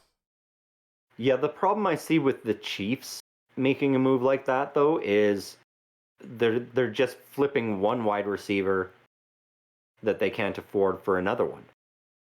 Because True. yeah, granted DK is still on his rookie deal, but when that deal is up, Which he's is, got a payday coming. yeah, which he's going into his 4th year. So, and as a Exactly. second And round pick, this so, is his last year. and so they're gonna have to pay out for him instead of Tyreek Hill. And is he better than Tyreek Hill? But do you think he would be asking for the same amount of money as Tyreek Hill? Because I don't Oh, think I think so. I don't think he is. No? I think you're probably going to see DK get around a 4-year deal, 18 million a year. See, and I just with what the market is, I think he'd be crazy to accept it. Because at that point, then that's him saying, "Yeah, Christian Kirk is better than I am." Yeah. See, that's the problem. That's the thing is I think that really inflated the wide receiver market for this season, and that's why teams are hesitant to go after a guy like a DK Metcalf, and they're right to do so. They need to let this market settle down because you've got Christian Kirk signing an inflated contract. You've got Tyreek Hill getting traded for a massive contract. Devontae Adams getting traded for a massive contract. So if you go out and you trade for a guy like a DK Metcalf, you're gonna have to sign him to an extension, and you're gonna have to pay him. Yep. No, I agree. If you're the And Kansas so City Chiefs, at that point, I think a more likely target for something like DK Metcalf would be a team like the New York Giants. yeah, Because then they've got multiple first round picks as well. That then affords them the option. If they're going all in with Daniel Jones, then you've got a quarterback, you've got someone to catch, you've still got Saquon Barkley. There's your offense. And that gives them the opportunity to just go after defense through the draft. but if I am the Giants, I am not giving up the 5th or 7th pick for DK Metcalf. To me, the only reason that I brought up the Mhm. Kansas City Chiefs is because of the 29th and the 30th pick. That seems like really, really good value for DK. And for instance, I said DK could potentially get 18 million. I'd be okay Mhm. paying DK 22 million, exactly what the Chiefs wanted to pay Tyreek Hill. And for instance, if the Chiefs sign him to a 4-year, $22 million a year deal and they only have to give up the 30th pick, I'm on that all day long. But then they're in the same boat that they would have been with Tyreek Hill, though, Yeah, in that they can't afford that. With that big deal that Mahomes got, they're going to well, be they can't re-signing afford Kelsey. it. Hmm? They can't afford it. Like that's Well, the they can afford it, but that's my point is then they've got 6 stars and a bunch of guys on either rookie deals or minimum contracts that aren't, even the top 25 at their position. And that's the risk you run. Do you think you can still be a perennial Super Bowl contender with just those 6 guys and a bunch of hole fillers? And yeah. that's where KC is right now, is they're trying to make that shift away.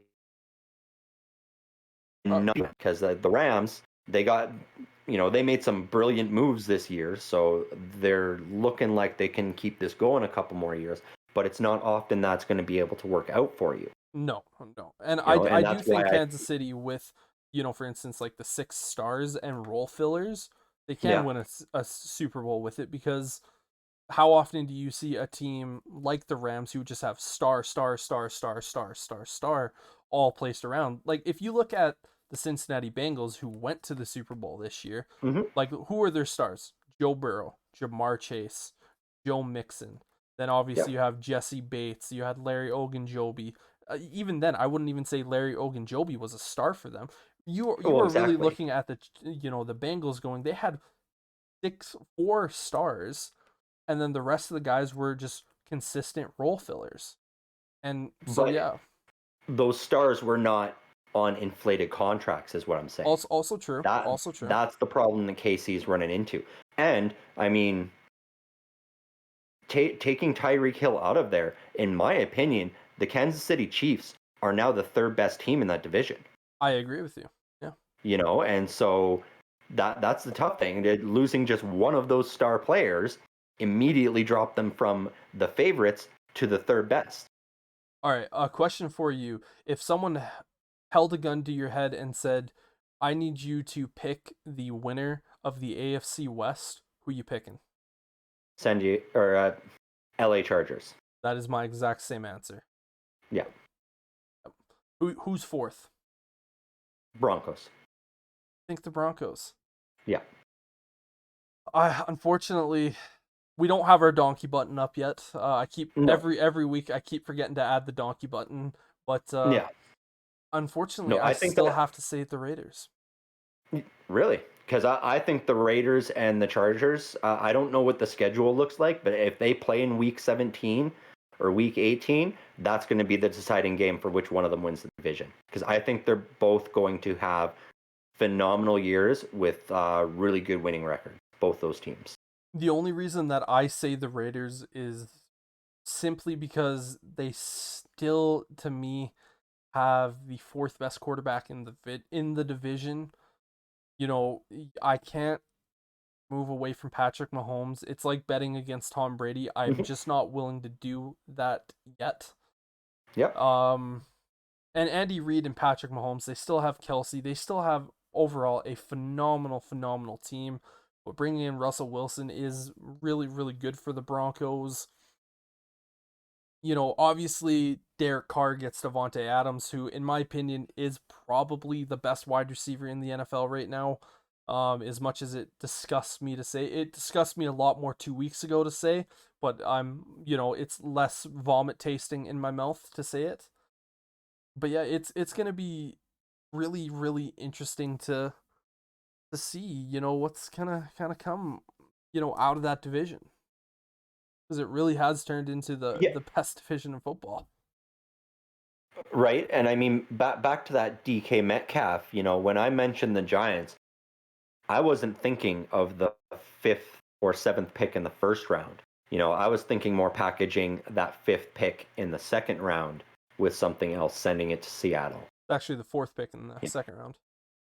Fourth pick. So, I mean, that to me is a much more reasonable and something the Seahawks could look at and go, okay, well, we're still really inside that top tier. We could get another wide receiver with that fourth pick in the second round to replace DK. Yep. Well, And and I with think Seattle at that that. would be the more likely. Yeah, Hmm? and I agree with you on that one. If I was the Giants and sending the 36th pick to Seattle for DK Metcalf, I would be all over that if I'm a Giants, because Seattle has the 40th pick and they also have the 41st pick, so that gives them Hmm. three picks within, a couple of, spots away from each other. I would really like that too. But yeah, Yeah. DK to the Giants, I wouldn't hate that. I don't know if the Giants would be willing to do that. And I don't know if Seattle would be willing to trade DK Metcalf away for the 36th pick. Fair. It would probably have to be more than just the 36th pick. I think so, They yeah. would probably want like a prospect coming back as well at one of the positions they're looking to build that they're like, Yep. okay, we're not going to get one of these in the draft. Yes. Something like that. So, Yeah. So any but really, aside from Metcalf, I haven't heard a lot of whispers of any other guys getting traded. But again, like I said, we didn't even know about Tyreek Hill until the day before it happened, essentially. Yeah, one other person that I know for a fact is being allowed to explore a trade is Chicago Bears quarterback Nick Foles. Because obviously Hmm. the Bears brought in Trevor Siemian. They signed him to a 2-year, $5 million deal to be the backup. And the Bears, they need to move on from the Nick Foles contract. They need to trade Yeah. him. And that's the thing, is that I think the Bears are probably going to end up trading Nick Foles to a team.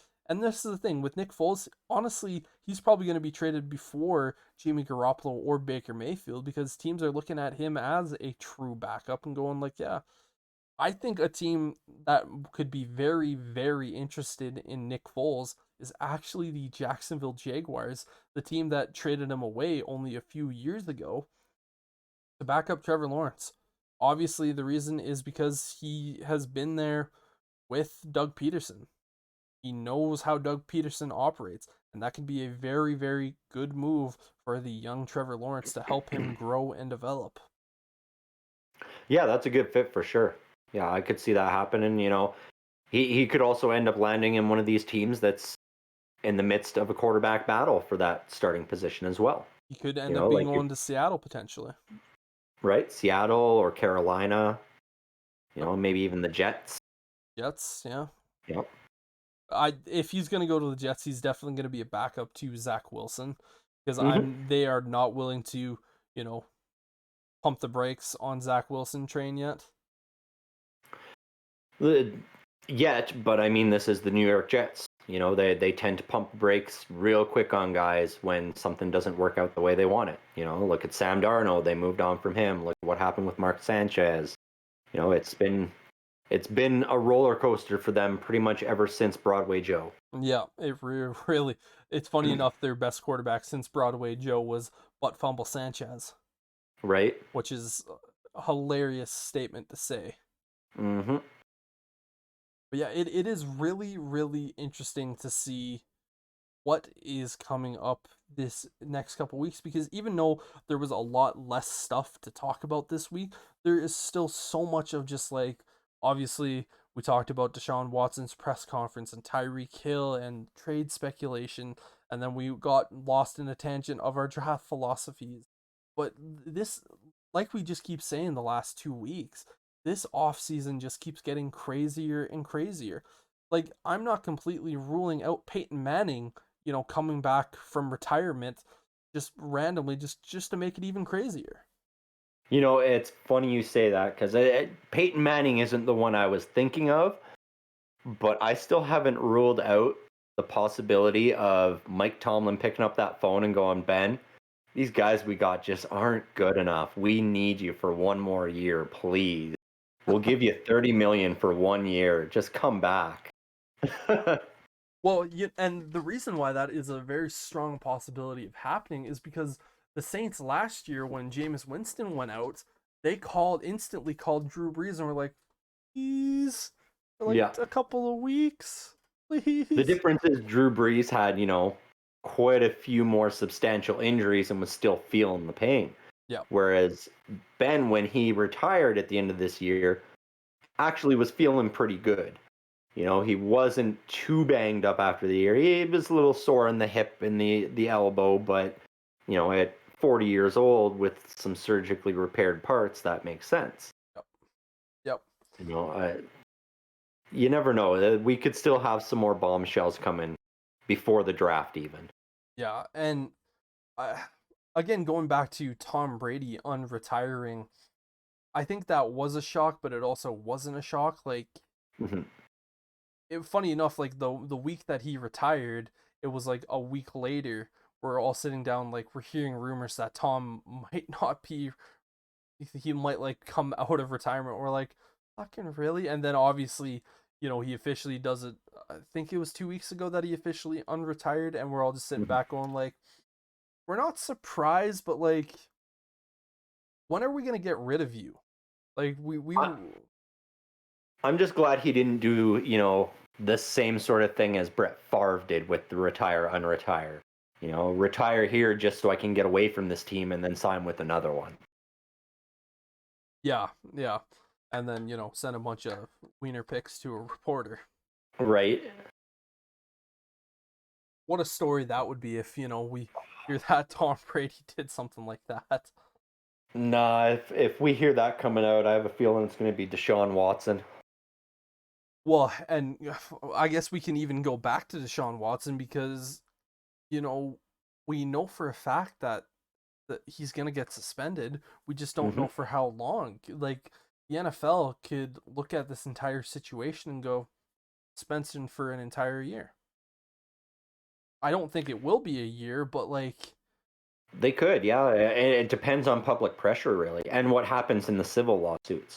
If these yeah, civil suits start getting settled and it's coming out that he's actually settling with these women and paying out, that to the NFL would look like the admission of guilt. yeah, And then it's like, okay, well, now we've got to do something, where we're trying to be a progressive organization that is, you know, respectful and understanding of women and people of color. Yeah. And so Well, at that point, this is it's also an organization in the NFL that suspends players half a season for smoking pot, which right. both of us, I know you smoke. I'm not the biggest smoker in the world, and personally I haven't done it for over a year, but it's just one of those things we both just kind of look at it and go like, really? Like you're suspending a guy a year essentially. Like just look at Josh Gordon. How many times has Mhm. that guy been suspended and just because he wants to smoke a little weed? And at this Well, and point the fact it that they call it a performance enhancer, and it's like, I'm sorry, but that does not enhance any performances unless you're like twirling glow sticks. the only performance the way I see pot being a performance enhancing drug is that if you tell, for instance, Josh Gordon that you're gonna give him a Snickers bar if he scores a touchdown and you're on Right. like the 20-yard line of your team, and he's just like, we need you to go get, if you catch an 80-yard touchdown, we're gonna give you a Snickers bar. It's like, yeah, then maybe that's performance enhancing, but even then, Well, and especially now seeing all these retired athletes, football players, hockey players starting to come out and not only endorse but promote and encourage medicinal marijuana as a pain relief mhm, alternative to all the painkillers. yeah, eh, Because some of these guys are popping pills like they're fucking M&Ms just to deal with the pain. When really it's like, a little bit of CBD oil has the same effect, and it does not affect your body in the same way. yeah, like And so, popping pills massively affects your liver. Like yep. you look at Walter Payton, he died due to liver failure and like liver issues and cancer because of how much pills he was being pumped in the 70s and 80s. Hmm.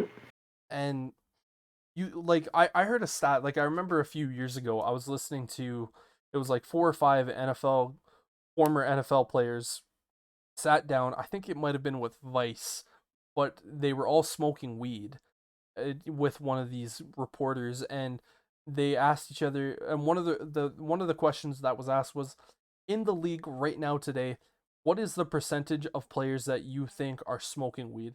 And they all unanimously were like, it's like 80% on a regular basis.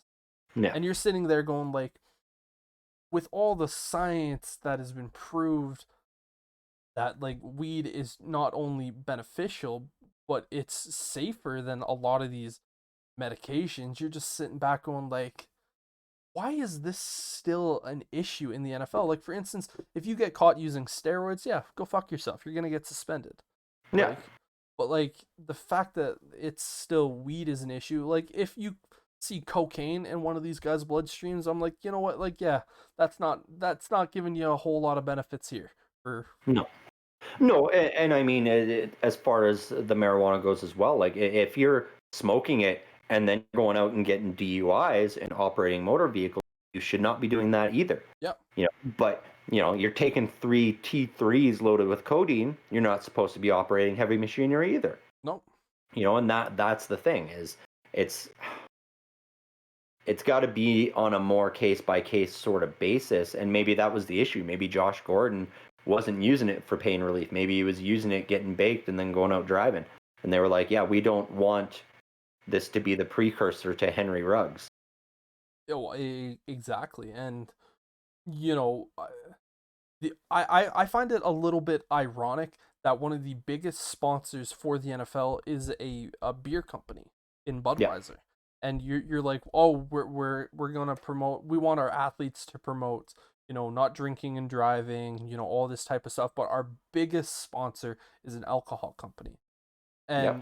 And they're perfectly okay with that, but yet they're obviously, for instance, like Henry Ruggs, it was like, okay, well, he screwed up, he's in prison, we're gonna completely try to move on from that.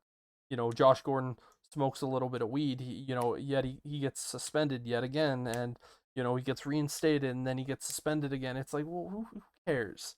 Like, maybe if you're gonna start doing that, you might as well test players for alcohol in their Yep. system. Because at this point now, it's essentially the same thing. I don't know how many states in America have decriminalized it or legalized it, but I know a handful of them do. So Yep. yeah, very very interesting situation for that. Again, this has been one of the craziest off seasons that we're gonna see, and frankly, it's still gonna get even crazier come draft week. We're gonna see a lot of really really awesome things. I can't remember if it was this week or last week or the week before, I should say, that Arizona's fullback put up 38 on the bench press, and I immediately come running up to you at work and just show you the video. I'm just like, this is a fullback putting 38 up on the bench press. He's not going to get, like, before he wasn't going to get drafted, but this is going to get him drafted in like the 7th round now. Right. It just, Yeah, well, I immediately was like, yes, please, Pittsburgh, take him, get him, and Najee Harris, yeah. right? Just let Najee jump on his back and he can run. Could you imagine that? Just ready, blue 42, hike, pass the ball to Najee. It's just the fullback standing there going like, all right, you're on, here we go. Right? Just it would be hilarious to see. Uh, could you imagine drafting a kicker in the 1st round? Well, no, hasn't that only happened once? Yeah, Yeah. with the Raiders, but I just sit back and think about like all of some of the crazy draft situations that have happened, and obviously that I, being the one of the weirdest. I could only imagine doing that if you go, like, if you're going into the draft and you've got your team set already, and you're like, man, we lost 9 games last year by 2 points or less. Let's get a kicker in here because then we win those 9 games instead. That would be the only reason I could see you even considering going for a kicker in that 1st round. And then, even then, only if it's like, okay, this guy is a special talent. He's gone through his full college career. He's never missed an extra point. He's never missed a kick. He's hitting stuff from beyond 50 on the regular. Then, okay. Yeah. And then you look at the Cincinnati Bengals, who have a kid undrafted just nailing stuff, and then, casually walking out to the field, or before walking out looking at Joe Burrow going, and we're going to the AFC Championship game before Yeah. kicking the ball. Just, and that's an undrafted player, and you're just sitting back going like, well, fuck, okay.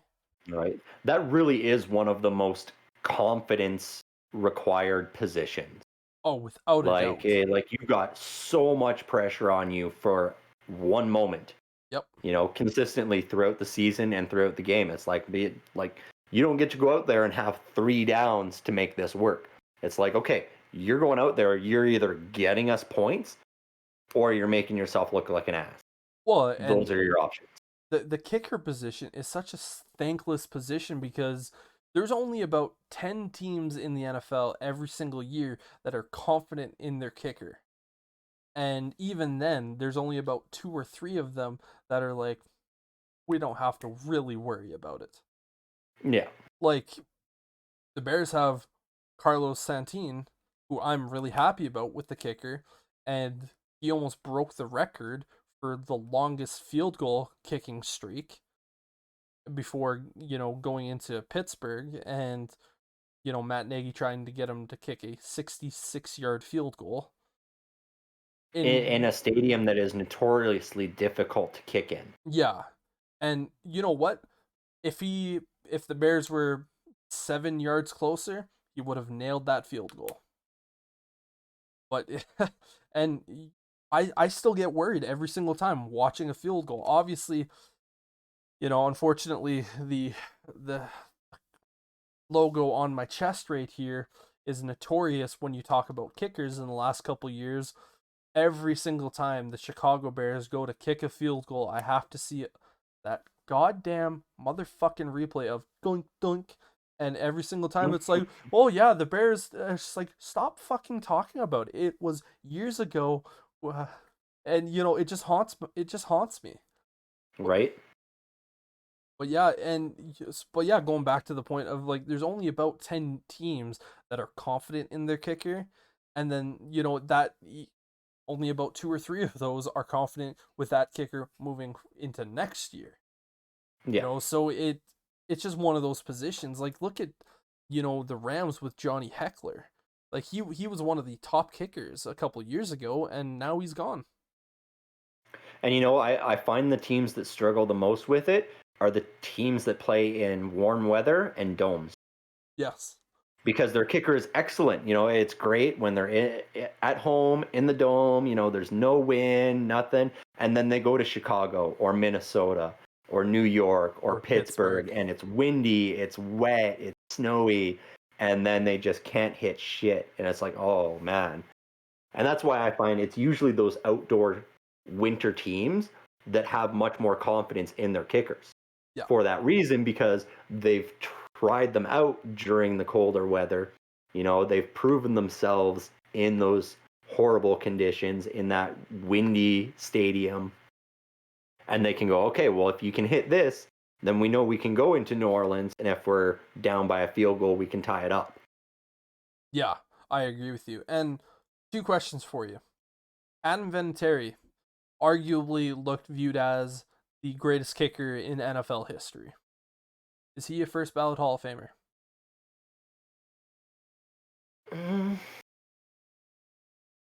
I think so. I would have to agree with you. Yeah, I think he would be. I mean, just like the number of games he won, and without him, like with a different kicker, does Peyton Manning win as much as he did? So, do the New England Patriots have two fewer Super Bowls? Right? Exactly. And that's always one of the questions, is like, you and I have had this debate on, do special teamers deserve more recognition in the sport? Because obviously, for instance, you look at a guy like Adam Vinatieri, he had two walk-off Super Bowl winning kicks. And he was one of the most consistent kickers for damn near 20 years. The kicking position is one of those positions where you can see a 45-year-old still play at a high level. Yep. But at the same point, you're like, like what I was saying earlier with the kicking position, there's only about 10 teams, and even then there's only about two or three of those teams that are really, really, really confident in it. And Adam Vinatieri was just better than everyone else, and I think he should be a first ballot Hall of Famer. Yeah, well, and that's why it's such a difficult position, because if you're on a competitive team that's in every game, consistently making the playoffs, you're going to be out there more often. You're going to be called on more often for those game-winning moments. And so you have the opportunity to keep your momentum and your skill honed. Whereas if you're on some of these teams like a Jets, a Dolphins, where you're not winning as often, that's when you see that kicker turnover, because they need a scapegoat, and they go, okay, well, we lost that game by 2 points and it's because the kicker missed. But it's like, man, you're asking him to win the game when he should be there to. I know, it's such a hard position, man. And going Like, back I feel off for those of guys. what you're just saying there, where some of these teams, you're just looking at them and you're asking them to make these field goals all game. I look back at the Vikings when they were facing off against Seattle. Oh, there goes your sound again. We might. Got me? Hello, back? There you go. You're Oh, back. I don't know. I don't know what's happening today with that, but like, I look back at this when the year Seattle faced off against New England in the Super Bowl. They went up against the Vikings, and the Vikings kicker had to kick 5 field goals. He made 4 of them and missed his last one that would have won the game for them, and he was only kicking about a 25-yard field goal. And you're like, you're putting all the blame on him. I mean, he missed a 25-yard field goal. In today's NFL, that's chip shot. You should be making that 10 out of 10 times. It is, but I mean, have you noticed that it's those chip shots that are missed more often? They are, because most of the time that's the extra point now. But You going know? back to that, it's like, okay, well, you this dude was 4 for 5. Any other game, like let's say for instance it's a 30 to 45 type game, and your kicker goes 4 for 5, you're like, he had a really good game. He missed that one kick, but you know what? Like that was an impressive performance. Hmm. It's just one of those things where it is a tough position. And my second question for you, Justin Tucker, first ballot Hall of Famer? At this point, yeah. Yeah, I would have to agree Yeah. with you. Obviously, with that setting the record this year against the Lions with that, I think it was what, 65-yard field goal, Yep. which is just utterly insane to think about that he was able to make that. Right. Well, and I mean, I've dealt with Justin Tucker a lot, being a Steelers fan, and the number of times, those Ravens Steelers games often come down to a field goal. Yes. And so often it would be okay, they've got the ball back, keep them out of field goal range, make their quarterback throw a Hail Mary. That is how we win this game. If you let them get inside Justin Tucker's range, we lose this game. Yeah. Yeah. Talk about a guy who has just been the poster boy of consistency from the kicker Hmm. position. He wasn't even drafted. Yep. Yeah. That position, again, it's kind of like quarterback. There's only 32 jobs, and there's only a select few of them that continue to have them every single year. Hmm. Well, this has been an awesome conversation today here, Sterling. I had. Before we Oh yeah, go ahead. Before we sign out completely, just want to let people know next week our schedule is going to be a little bit different.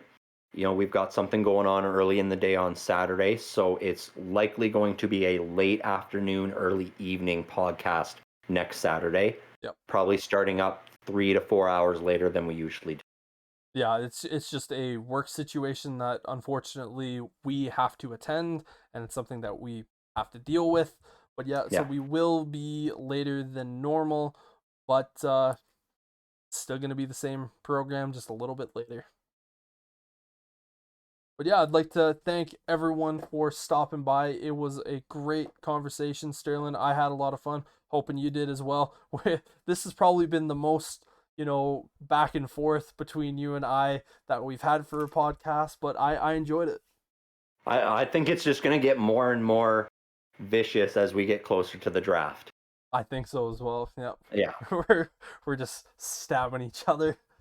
Right. Yeah, very good conversation. But as always, I'm Brendan Donald. I want to thank Sterling for being here with me as always, and thank everyone for coming out. Peace.